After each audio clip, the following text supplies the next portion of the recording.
गरुड़ पुराण की कथा आती है कि यमराज जी एक तोता को देख के हंस गए। तो तोता बोला कोई और हंस जाए तो बात बनेगी, यमराज हंस रहा है। तोते के मित्र थे गरुड़ जी, भगवान के वाहन। तो अपनी पहुंच लगाते हैं ना लोग, जब संकट में आते हैं तो अपनी पहुंच लगाते हैं, जैक लगाते हैं, हाथ पांव फड़ाते हैं। गरुड़ जी को कहा कि भैया तुम कैसे भी एक काम करवा दो। बोले क्या?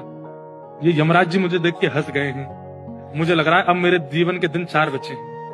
तुम कैसे भी भगवान से कहकर के मेरी जो जीवन अवधि है उसको बढ़वा दो, क्योंकि मुझे पता है कि ये यमराज जी तभी हंसते हैं जब किसी को उठाना होता है। गरुड़ जी बोले भगवान से बाद में बात करूंगा, पहले तुम मेरे पास आओ, बैठो मेरी कमर पे। गरुड़ जी उड़ा करके उनको 7 समुद्र पार एक गुफा में ले गए और वहां भीतर ले जाकर के छोड़ दिया। बोले यहाँ रहो, यहाँ कोई नहीं आएगा, और ये 2-4-10 दिन यहीं बैठे रहना, सब ठीक हो जाएगा अपने आप।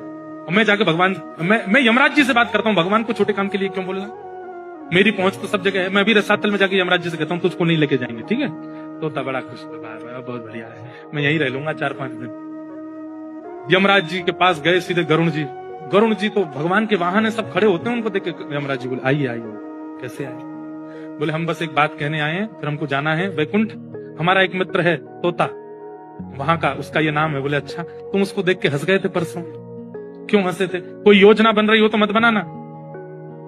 अच्छा, उस वन के तोते के बारे में? बोले हाँ, मैं तो उसको देख के इसलिए हंस गया था, मैंने कि देखो कैसे कर्म की विधि, ये अभी यहाँ बैठा है और इसकी मृत्यु 7 समुद्र पार एक गुफा में बिल्ली के खाने से होगी, और मैं ये सोच के हंस रहा था कि ये 7 समुद्र पार पहुंचेगा कैसे।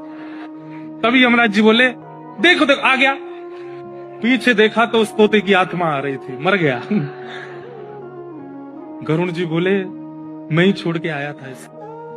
आप कौन से जन्म का अब भोग रहे हो आपको नहीं पता है भैया, वो नहीं टल सकती है। इसलिए प्रसन्न रहो, नाम जपो, कथा सुनो, खूब आनंद से रहो।